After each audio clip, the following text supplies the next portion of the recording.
Good morning dear students. तो आज हमारे जो फर्स्ट टर्म में चैप्टर है व्याकरण का है अविकारी शब्द। तो आज हम करेंगे। तो इसमें क्या है कि अविकारी का मतलब होता है जिस चीज़ में जिस शब्द में के प्रयोग करने से कोई परिवर्तन ना हो, कोई विकार उत्पन्न ना हो, उसे हम कहते हैं अविकारी शब्द। ऐसे कौन से शब्द हैं जिसको किसी भी सेंटेंस में किसी भी वाक्य में यूज़ कर दें तो उस सेंटेंस का कोई मतलब चेंज ना हो। तो मतलब कि मीन्स के वो वही रहता है चाहे सेंटेंस कैसा भी हो। फॉर एग्ज़ाम्पल मैं आपको कहता हूँ कि जैसे सीता बस से स्कूल गई। ओके, इसमें से जो शब्द है वो क्या हो गया, अविकारी शब्द। अब इसी से को सीता की जगह हम चेंज करके देखते हैं।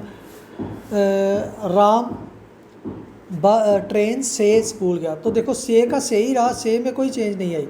उधर हमने सीता भी कर दिया, राम भी कर दिया, लेकिन से जो शब्द है वो जो लेटर है वो वैसा का वैसे ही रहा से। तो ऐसे जो शब्द जिसके किसी भी वाक्य प्रयोग करने से कोई परिवर्तन ना हो वाक्य में, तो उसे हम कहते हैं अविकारी शब्द। जैसे हम एक एग्जांपल और ले लेते हैं। बंदर छत पर चढ़ गया। अब पर जो शब्द है, अब इसको देखना, हम पर को एक दो और सेंटेंस में यूज़ करेंगे तो पर में कोई फ़र्क नहीं पड़ेगा। बंदर छत पर चढ़ गया, बच्चा छत पर खेल रहा है। देखो दोनों सेंटेंस लग गया, लेकिन पर जो है वो वैसा ही रहा। तो पर के लगाने से सेंटेंस में कोई परिवर्तन नहीं आया। तो इस तरह से ऐसे शब्द जिनके वाक्य में प्रयोग करने से कोई परिवर्तन नहीं आता है उन्हें हम क्या कहते हैं, अविकारी शब्द। तो इसकी बेटा जो टाइप्स हैं यहाँ पे लिखी हैं, क्रिया विशेषण, संबंध बोधक, समुच्चय बोधक, विस्मयादि बोधक। तो आपने क्रिया का आपको पता होगा कि क्रिया विशेषण क्या होती है।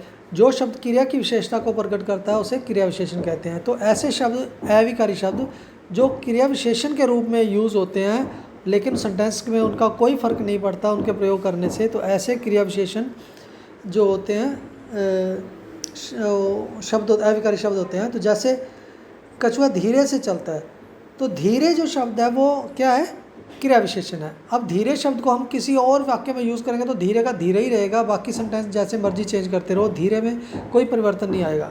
उसी प्रकार से इधर आ रहे हैं, ये स्थानवाचक है। वो प्रतिदिन घूमने जाते हैं, ये कालवाचक है। बहुत हंसता है, ये परिमाणवाचक है।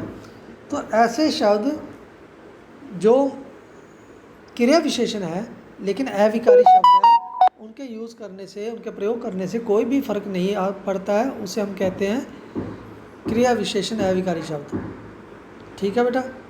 तो इसके बाद हम इसके नेक्स्ट पेज में देखेंगे संबंध बोधक क्या होता है। जो शब्द जो संज्ञा या सर्वनाम के साथ आकर उनका संबंध दूसरे वाक्यों के साथ बताए। जैसे वर्षा से पहले आंधी आई, मतलब कि एक वाक्य का दूसरे वाक्य से संबंध बना रहा है लेकिन है वो अविकारी शब्द ही है। जैसे से जो है अविकारी शब्द है, लेकिन वो दूसरे संबंध बोधक कैसे हो गया, जैसे वर्षा आंधी, इन दोनों में संबंध बना रहा है। वर्षा से पहले आंधी आई, तो से जो है अब इसको कैसे मर्जी यूज़ कर लें। जैसे हम कह दें आंधी से पहले वर्षा आई, इधर आंधी कर दे, इधर वर्षा कर ले, इधर धूप कह ले, इधर छाँव कर ले, लेकिन से का से ही रहेगा। वह दीवार के ऊपर चढ़ गया, बंदर दीवार के ऊपर चढ़ गया, बच्चा दीवार के ऊपर चढ़ गया। तो के ऊपर में कोई परिवर्तन नहीं होगा। घर के सामने पीपल का पेड़ है, ठीक है। मेरे घर के सामने एक महल है। तो जो मर्जी लिखते रहो, लेकिन के सामने जो है उसमें क्या है, कोई परिवर्तन नहीं होता, लेकिन ये संबंध बोधक है। बच्चा भूख के मारे रो रहा है, तो के मारे, इसको भी हम कई और वाक्य में यूज़ कर सकते हैं। तो नेक्स्ट है कंजक्शन, जिसे समुच्चय बोधक भी कहते हैं।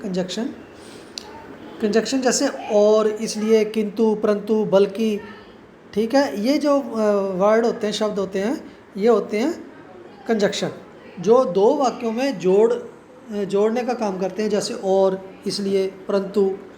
देखो बिल्ली और चूहा बातें कर रहे हैं, मीन्स दो वाक्य कैसे हो गए, एक बिल्ली बात कर रही है और चूहा बात कर रहा है, ये दो वाक्य हो गए।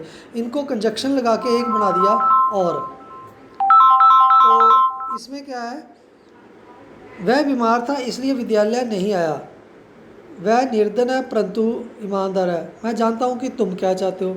नीचे दिए वाक्यों में और, इसलिए, परंतु शब्द हैं, ये दो शब्दों या वाक्यों को जोड़ने का काम कर रहे हैं।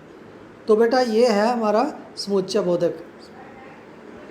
इसके बाद विस्मयादि बोधक। विस्मयादि बोधक कौन से होते हैं? जो हैरानी वाले होते हैं। अरे, शाबाश, हाय, छी, उफ, आह, ये सारे जो शब्द हैं ये सारे वो होते हैं विस्मयादि बोधक, हैरानी वाले, जो आश्चर्य, घृणा, शोक, भय, प्रसन्नता आदि भावों को प्रकट करते हैं।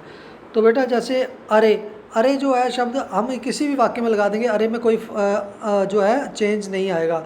शाबाश को किसी भी वाक्य में लगा दें, कोई वाक्य में चेंज नहीं आएगा। तो फिर मैं आपको बताता हूँ कि ऐसे शब्द जिनके किसी वाक्य में यूज़ करने से, प्रयोग करने से कोई परिवर्तन नहीं आता है, ऐसे शब्दों को हम अविकारी शब्द कहते हैं। तो बेटा इसको इसकी जो एक्सरसाइज है इसकी मैं दूसरी वीडियो में आपको भेजता हूँ।